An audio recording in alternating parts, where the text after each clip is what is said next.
Hey, what's going on? Welcome back to Iron Anchor Cycles. Well, we just finished doing the cam chest install on this 2002 Dyna lowrider, and we're ready to get into the next job. So before we do that, I want to give you a very brief recap of what we've got going on here. So as I mentioned, 2002 lowrider, and we are doing a full build on this bike. We started with getting the motor done, and that was a fueling hydraulic tensioner conversion cam chest kit with 525 cams. If you missed that first video, I'll leave a link up here. You can go and check that out and get all caught up and come right back here. But for those of you who have seen it, you know we just finished getting the motor put back together, and we're ready to move on to the next job. And this video is going to be a short one because we're just doing one quick thing in this video. I just thought it was something that maybe there's not a ton of content out there on, and maybe you'd like to see how it's done. And what we're going to be doing in today's video is the Dyna Oil Pan Mod. I don't think it's got a name beyond that, and basically it is exactly what it sounds like. We are modifying the oil pan on a Dyna. I will get into exactly what that modification is and why we're doing it once we get the oil pan removed, and we can show you a little bit more clearly what the parts are. So really there's not much more to say before we get going. So we're gonna go ahead and get this oil pan removed off this bike, and we'll show you the parts, and we'll get the modification done and put it back together. Shouldn't be a long one at all, so stick around, and we'll show you what's going on.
All right, so with the oil pan removed from the bike and all cleaned up, we can get a better look at what we're doing here. So if you're not familiar with a Dyna oil pan, this is what it looks like. It's got a baffle inside of it. We'll come back to this in a minute. And this is the oil pan itself. Not much to see in there. Front of the bike is here, back of the bike is here. So the idea with the oil pan mod is that when the bike is engaged in wheelies on a regular basis, or wheelies that are particularly high, say 12 o'clock, whatever oil is in your oil tank is going to come down and be at the back here. So obviously this isn't entirely full. There's air space, and the oil pickup for your oil pump is here all the way at the front. So the idea is if the bike was, let's say, maybe a little bit low on oil, and you were doing a wheelie like this, you could wind up pulling air in here and run your oil pump dry. That's the idea. Now, this doesn't mean that if you're out on your bike and you do a wheelie and you go to 12 o'clock, you're gonna run the oil pump dry. With the oil full, it's less likely to happen. The baffle also plays a role here. Not that oil isn't gonna move past this and still, drop down, but it's gonna take some time for that to happen because of the baffle. It's not immediately all gonna come down. But that said, if you're somebody who's getting into wheelies a lot, and particularly big ones, like definitely Jeff is, who's the owner of this bike, this is a mod that's worth doing. So all we've got to do to solve this problem is move the oil pickup from the front to the back of the oil pan.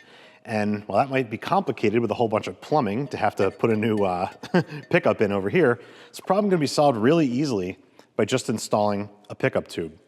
So what we're gonna do is basically this is gonna go in here like this, and now once this is threaded into this hole, which it's not gonna be able to do yet, but I was wondering if maybe I could just get it to stick there. Yeah, there we go.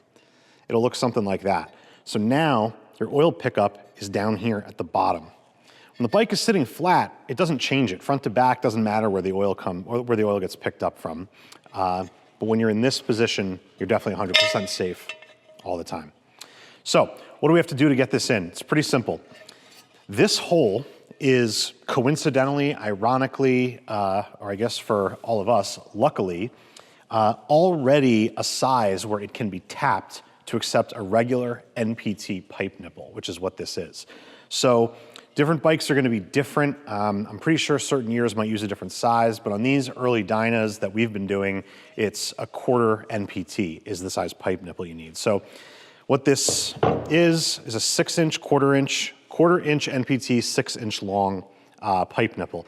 Now, I actually cut the end of it. It was, you know, threaded and tapered on both sides. I cut the end of this one off and then chamfered it a little bit. I don't know, little things you do when you have a lathe and you just want to play. So you don't have to cut that end off. I just thought it looked better this way.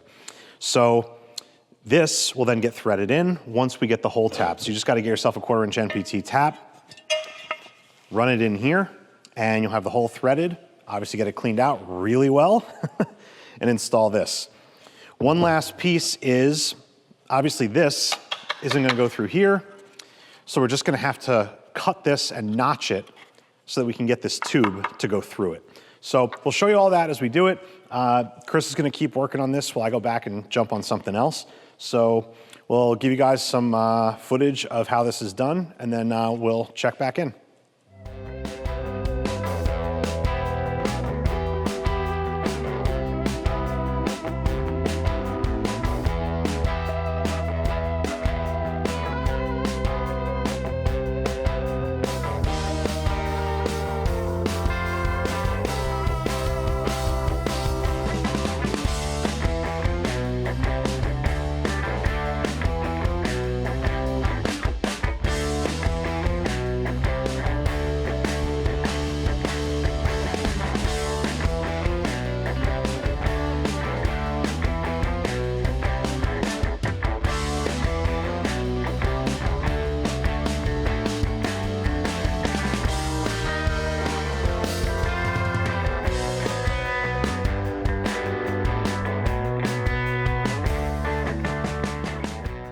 All right, so just like that, we've got the modification done here.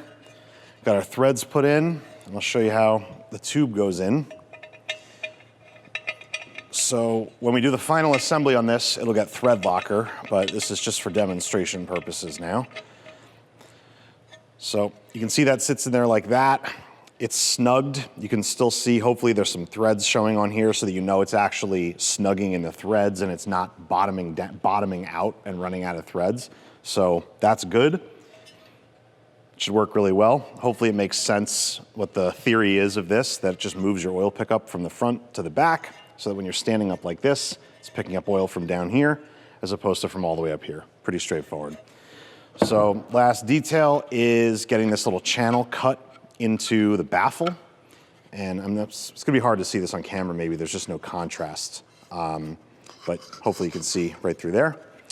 And that just sits in there over the tube, like that. And it's ready to get reinstalled. Pretty simple.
All right, boys and girls, that's gonna do it on this video and this install.